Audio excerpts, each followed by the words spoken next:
Assalomu alaykum hammaga, hormanglar, charchamayapsizlarmi? Xo'p, kecha berilgan ideyalardan juda ko'pchilik foydalanishdi. Berilgan ideyalar judayam birga bir ishlab berib, juda ko'pchilik foydalanuvchilarimiz birinchi etapdan o'tishdi, ikkinchi etapdan fanat qilganlar bo'lishdi. Juda xursand bo'ldim. Xo'p, The Five Years'da yangi akkauntlarida foydali kunlar yo'q. Eslatib o'tib ketmoqchiman. Ya'ni mana bu $134 $160 kanavasida hech qanaqangi foydali kunlar sharti yo'q hamda bir kunlik yo'qotishimiz 3%, umumiy yo'qotishimiz 10%. O'sha narsaga e'tibor beringlar. 3% da oldirib qo'ysalar o'sha akkaunt kuyadi. Ya'ni qaytadan soft bridge bo'lib, ertasi kuni akkauntingiz qaytarib bermaydi. 3% maksimum minus qilsangiz akkauntingiz kuyadi, lekin umumiy yo'qotishingiz 10% bo'lib qolaveradi. Xo'p, boshlangan kurs haqida bir og'iz aytib o'tib ketmoqchiman. Onlayn kurs va yozib olingan kursni farqi просто bittasi yozib olingan. Yozib olingan kursda o'tgan yilgi dekabr oyida qilgan kursimizda hammasi yozib olingan bo'ladi va yozib olingan darsliklarni ko'rasiz. Haftada bir marta menga zadachalarni tashlaysiz. Men o'sha zadachalarni ko'rib beraman. Onlayn kursimizda har kunlik, masalan, bugun dars o'tadigan bo'lsa, bugunni o'zida keyingi darsgacha masalalarni uyga vazifalarni tekshirib beraman. Kimda savol bo'ladigan bo'lsa, bemalol hammani savoliga javob berib o'tib ketaman va dars boshlanishidan oldin kimda nima tushunmagan narsalar bo'ladigan bo'lsa, bir boshdan tushuntirib o'tib ketaman. Ya'ni yozib olingan darsliklarda sizlarga tushuntirish emas, просто uyga vazifani просто ko'rib beraman xolos. Farqi o'shanda. Lekin darsni ichi bir xil bo'ladi. Ya'ni o'tmoqchi bo'lgan darsimiz ham, o'tilgan darsliklar ham hammasi birga bir xil bo'ladi. Hech qanday o'zgarish yo'q. Hech qanaqangi nimadirlar yo'q. Ya'ni premium, balobatlar, faqat bir xil sistemada ishlayman. O'sha limit bo'ladi. Xo'p, bugungi mavzuga keladigan bo'lsak, bugungi analizga keladigan bo'lsak, xuddi kechagi tema deb o'ylab turibman. Ya'ni men bu ochoni hayini olib, pastga PDLga qarab ataka qilish mumkin deb turibman.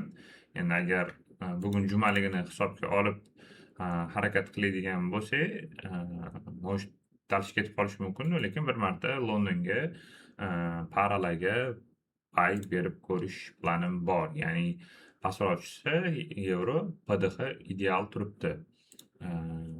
GBP ham ozgina pastroq tushishi kerak. Где-то 34-250 atrofiga yokida 34-250 atrofiga tushishi kerak. Anaqaga qarab, yevroga qarab. Yevromiz kutadigan zona 14.900, 14.850 zonalari bo'lib qoladi va eng yaqin PDHmizni target deb olsak bo'ladi. 15.500 gacha borishi kerak deb o'ylayapman bugun yevroni.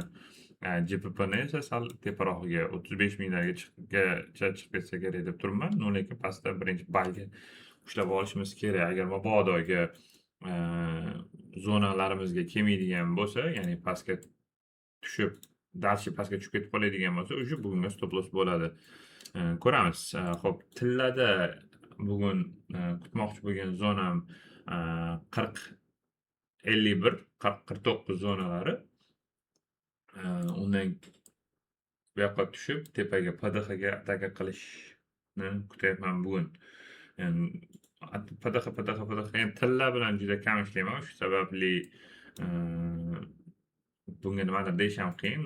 Qaytar zonasi mana shu 40-51, 40-49 zonalar qaytarib olish ehtimoli katta deb o'ylab turibman. Nasdaqda Nasdaq 28.150, 28.100 nuqtalariga tushib, yana tepadagi buy side liquidity-ni yetsa kerak deb turibman bugun uchun. Lekin boya aytganimdek, jumaligini nazarda olib, ya'ni bugun TGIF bo'lib qolishi mumkin. TGIF degani, ya'ni hafta davomida o'sib kelyapmiz.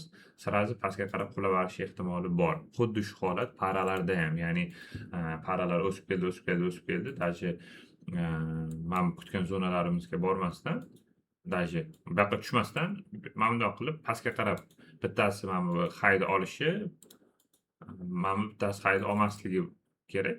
O'shanda pastga qarab sell ishlab olsak bo'ladi parallelda. Ya'ni TJF bo'lib qolish ehtimoli bor deydigan bo'lsak, aytaylik yevro USD PDH ga yaqin turibdi. PDH ni yechadigan bo'lsa, sразу keyin sellga ishlasak bo'ladi. Chunki mana bunimiz GBP USDimiz PDH ga uzoqroq turibdi nazarimda. GBP USD uzoqroq turibdi. Shu sababli GBP USD dan ko'ra yevro USD farqi yo'q. Qaysi biri birinchi PDH ni olsa, bittasi olmaslik kerak. Shu sababli keyin sellga ishlayversak bo'ladi. Bu faqat TJF bu deb o'ylayotganim uchun, ya'ni hamda PDH SMT temasi bilan qo'shilgan holatda, ya'ni buyga ham sellga ham idea beraman. Agar buy bo'ladigan bo'lsa pastroq tushishi kerak. Sell bo'ladigan bo'lsa, mana PDHlarni yechish kerak, bittasi yechish kerak emas. O'shanda SMT bo'lib qolib, pastga TJF bo'lib pastga ketib qolish ehtimoli bor. Xuddi shu holatda tillada ham bo'lishi mumkin. Tillada bittasi teparoq yurishi kerak. Osiyoning hayini yoki PDHni olib, bittasi ololmay qolsa, tilla ham pastga qarab qulab ketishi mumkin.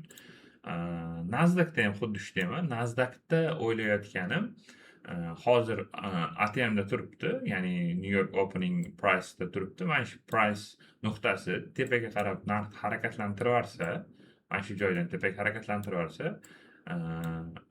Frankfurtda olgan bo'ladi London. Mana bu PDH ni yechib qo'yish kerak bo'ladi. Bunday holatda S&P 500 qo'ygan ekan o'sha kechani o'zida. Menimcha endi mana bu ololmaslik kerak. Ya'ni bunda harakatlanib pastga tushish kerak. O'shandagina bu Nasdaqga sell ko'raversak bo'ladi. Faqat bu zonaga bormaslik kerak. Bu zonaga bormasdan tepaga chiqish kerak. Agar bu zonaga borsa, buy ko'ramiz bu joygacha. Endi ikki xil ssenariy. Chunki bugun jumada ishlash ehtimoli oldindan aytaman juda past. Men asosiy e'tibor beradigan kunlarim seshanba va payshanba. Chorshanba kunlari o'rtacha 50 keli. Endi ishlash ehtimoli prinsiplari bor. O'shanga qarab harakatlanaman. Juma kunlari prem 50 keli. Men aytayapman, o'shaning uchun buyga ham, sellga ham. Kecha masalan prem buyga berildi, sababi ideal targetlar turuvdi. Shu sababli buy. Sellga ideya pashti yo'q edi. Bugungi ideyalarim mana shulardan iborat. Agar videolar manfaatli bo'layotgan bo'lsa, qo'llab-quvvatlab turasizlar degan umiddaman. Va bitta narsa nazar esingizda qolsin. Qancha ko'p poddержка qilsanglar, har kunlik tahlillar, har kunlik ideyalar, signallar ketma-ketligi uzilmaydi. Agar sizlar tarafdan qo'llab-quvvatlashda, sizlar tarafdan menga nisbatan qiziqish bo'lmaydigan bo'lsa, menga ham foyda yo'q. Chunki menda motivatsiya faqat sizlarning qiziqishlaring, sizlarning poddержкаларing xolos. Sizlardan men hech qanaqangi so'ramayman. Endi anaqaga foyda qilganlarga start yoki gift tashlashinglar mumkin deb hazil tariqasida aytmayman. Endi hamma o'zining nimasidan qarab nima qilursin. Men lekin biron kishiga mana bu ideya uchun, mana bu signal uchun menimcha pul bergin, o'qigin, buqin deydigan odam emasman. Prosta sizlarga birga o'saylik, birga harakatlanaylik. Men o'zimning tajribamni sizlarga bo'lishay, sizlar o'sha tajribadan foydalanib pul qolinglar deyotgan joyim. Kuninglar xayrli o'tsin, haftanglar xayrli o'tsin. Yana bir bor juma ayyominglar muborak bo'lsin. Hafta erta shanba, yakshanba maza qilib oila bilan dam olish kerak. Charchamanglar, keyingi hafta ko'rishguncha.